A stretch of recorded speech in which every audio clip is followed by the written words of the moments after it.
Yeah, the B-52 said you're living in your own private Idaho. After you hear this story, if you're a conservative, maybe you'll want to. Hi, I'm Scott Ott, and this is Bill Whittle now. And Bill, a rather interesting news story coming to us from a website, and I'm sure I'm going to botch the pronunciation, mercatus.org, mercatus.org. That sounds right.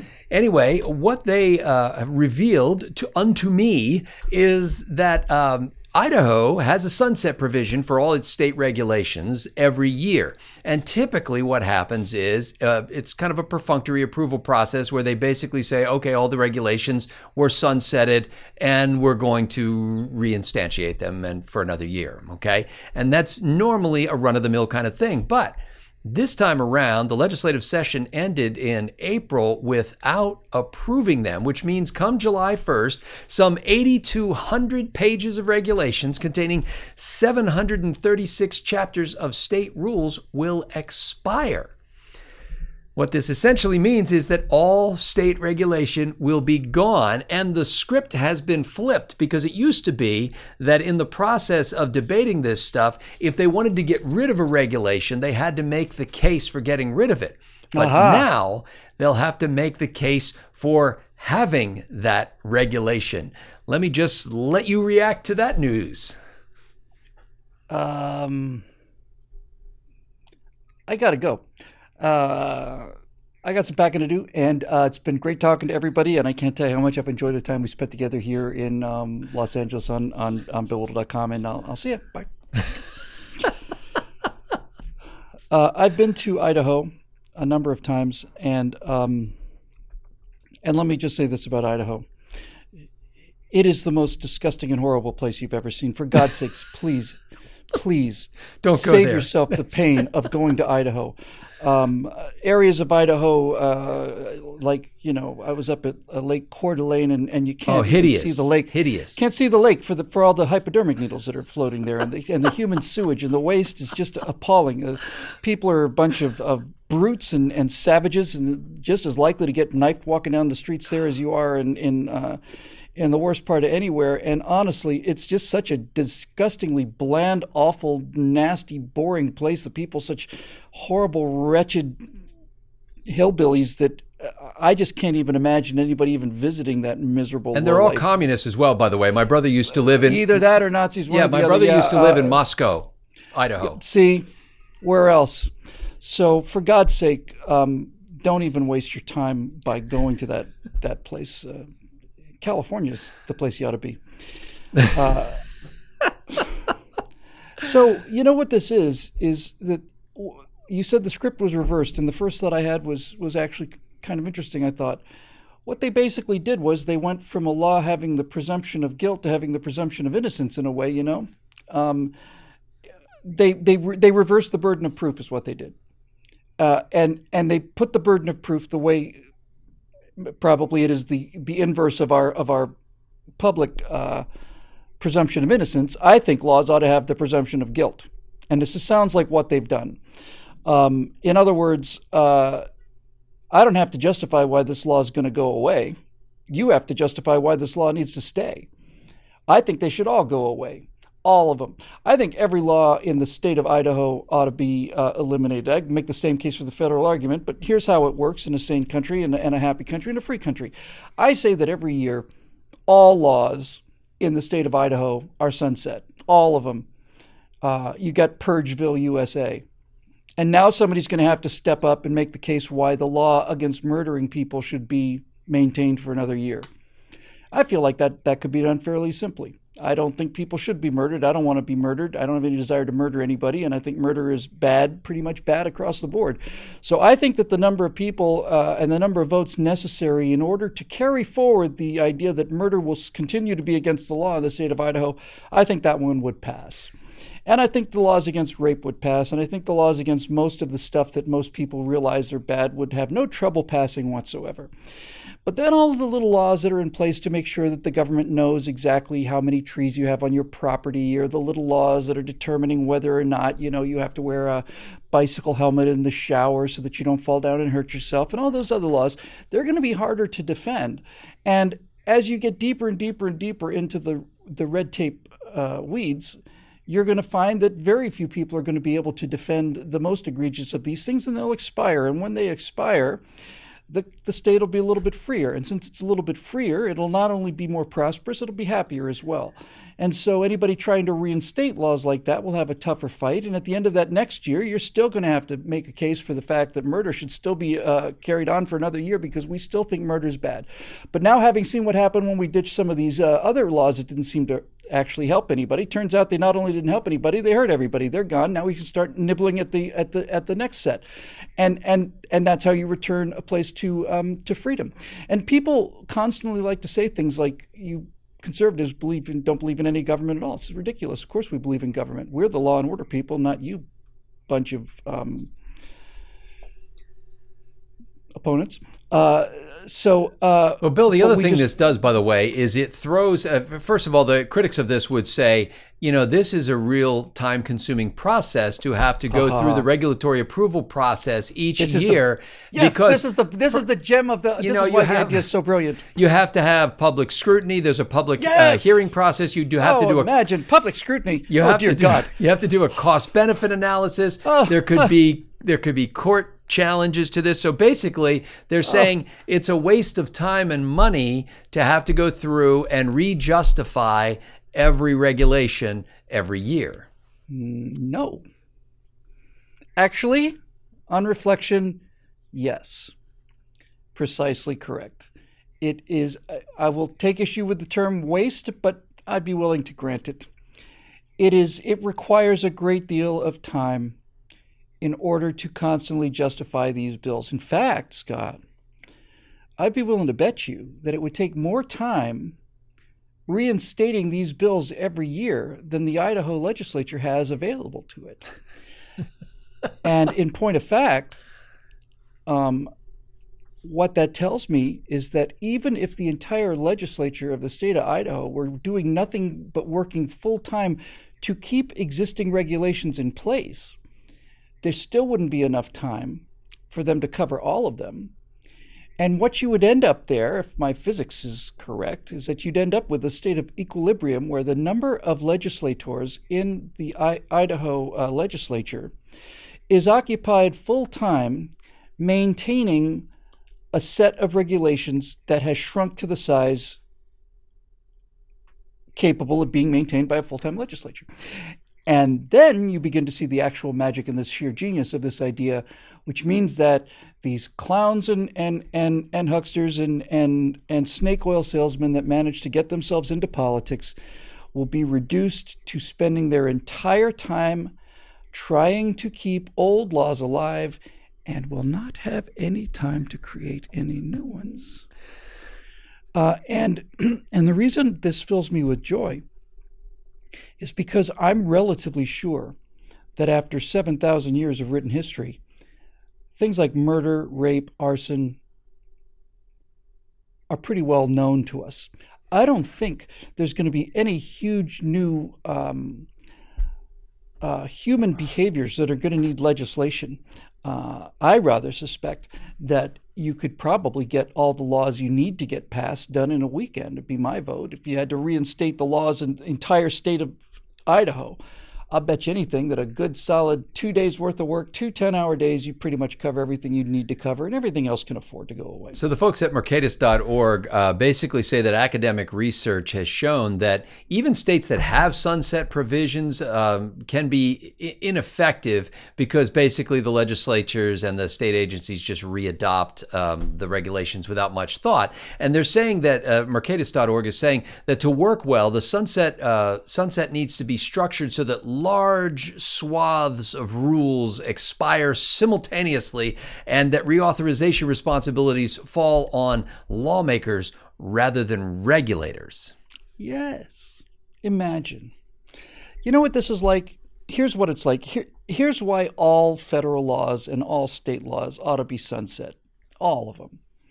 Because it wouldn't take too long to renew for another year the strictures against murder and arson and rape and all the rest of the things that are clearly important, clearly need to be there. Fraud, false advertising, all of these things. You could do those in the first week of work. But what this does is it changes the dynamics of the flow. In other words, there is a flow to things. Entropy moves in one direction. And when entropy is on the side of the state, then the state grows and grows and grows until it becomes so overwhelmingly controlling that it's no fun to be alive anymore, and eventually it'll collapse. So what this does is it reverses the flow of entropy. It doesn't make entropy run backwards, it just makes entropy run against the bureaucracy rather than for the bureaucracy. In other words, in a world where nobody does nothing, except the easy stuff, the bureaucracies get bigger and bigger and bigger because once you put a law into place, you don't have to worry about it anymore. It's already in the bank. That's there. Now you can go worry about more regulations that make life more miserable for people. But if you reverse the natural flow of entropy to work in the other direction, now you have to work harder and harder and harder to keep those few laws that are there alive. And a great way to visualize this is to look at the example of the Panama Canal. The Americans built the Panama Canal, and it worked, and it has continued to work for quite a long time now, well over 100 years. But what not a whole lot of people know is that we weren't the first ones to try it, that the French had tried to build the Panama Canal 20, 30 years before the Americans did, and they failed miserably. And here's why the French failed and why the Americans succeeded. And it's not because the Americans are awesome and the French are a bunch of cheese-eating surrender monkeys, although I'm sure that had something to do with it. The reason that the French failed with the Panama Canal and the Americans succeeded is very simple. The reason is that the French thought that a canal had to be something that you dug out of the ground, which meant that for the French plan for the canal to work, you had to evacuate water. You had to get rid of it. You had to get water out of there in order to have your canal and your boundaries and all the rest. You had to get water out of the way. Rain was your enemy in the French plan. Turns out that it rains quite a bit in Panama. And what the Americans did was they said, now hang on, what if instead of trying to get the water out of here, what if we were to use the rain to our advantage? And instead of a single ditch that ran through the country, what if there were just a series of lakes? And all we did was connect these lakes with locks, and then the rain would be actually helping us float the boats, and it wouldn't be something we had to shovel out of there with buckets in order to get the plan to work. The American strategy of using rainfall, which is plentiful in Panama, to make the canal work as opposed to something that had to be overcome is why the Americans succeeded and the French failed. And this is exactly what we're talking about in Idaho. Rainfall is entropy. It's time. It's legislatures at their desk doing these little rodent kind of things that they do. And so now the question is, are we going to use that force of nature for our freedom, or are we going to use it against it? And we've been using it against freedom by basically making any kind of legislature a ratchet. A law's in place, it can never go back. We'll put a new law in, that'll never go back. We'll put a new law in, that can't go back. We'll put a new law in, that can't go back. And so the thing continues to grow to the point where you have a $1,000 fine for throwing a frisbee on the beach at Santa Monica. And all they're doing is they're just kicking the little claw of the ratchet loose. They're saying, no, you can still have laws. You have all the laws you want to, but you don't get to automatically keep in place laws that should have been gone a long time ago or never should have been put into place in the first place. Now you have to defend them. Now the ratchet is not a ratchet anymore. Now it's just simply a winch.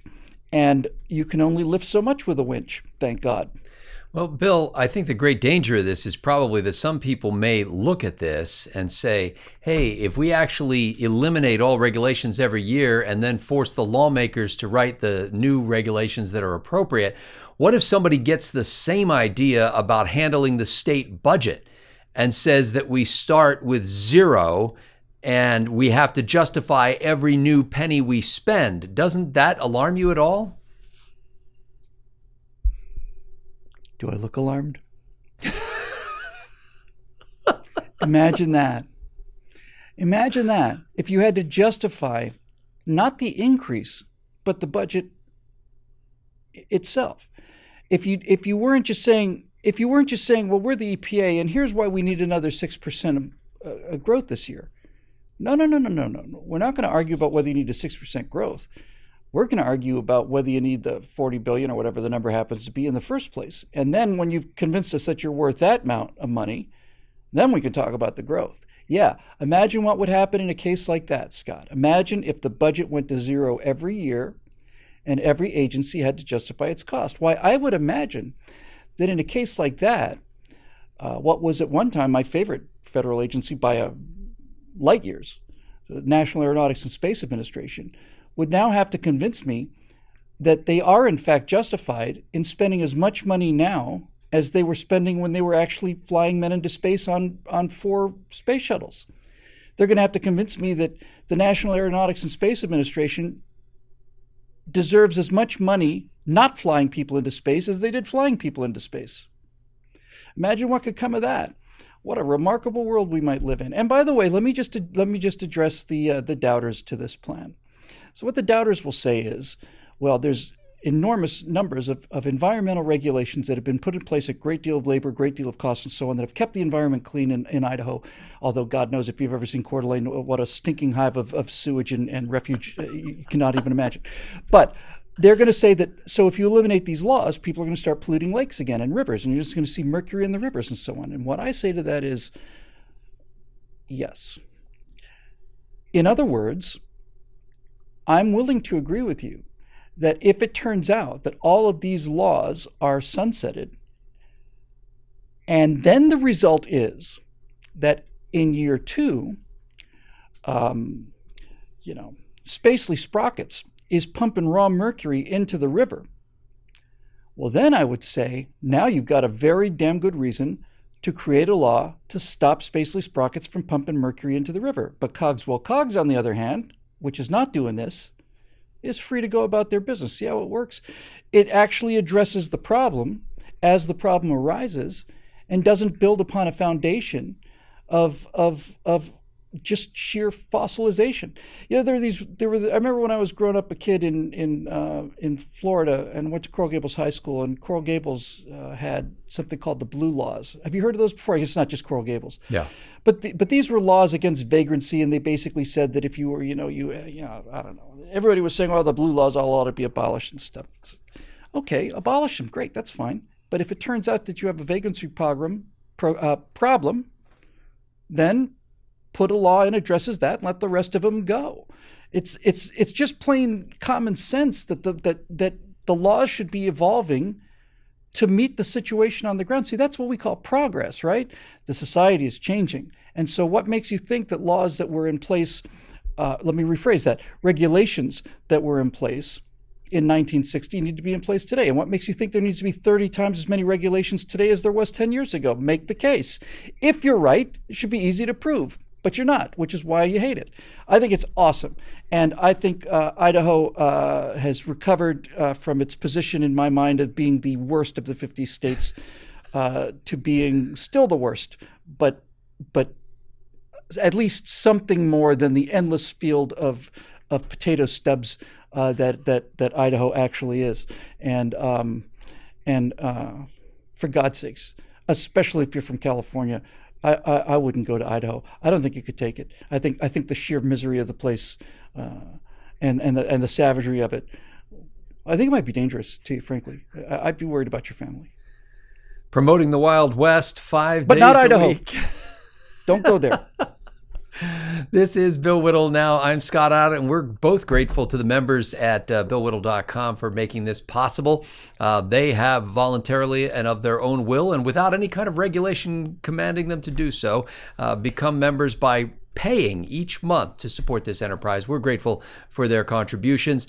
We actually got a note the other day from somebody who, in fact, several notes this week of people who wanted to upgrade their membership, knowing that there's no real, you don't get any more quality but when you upgrade your membership, but you do get the feeling that you are supporting something that's important and that you want to have a greater commitment to it, and these folks have done so. So we're thrilled with that. Thanks to the members for making Bill Whittle Now possible. And so for Bill Whittle, I'm Scott Ott. Thank you.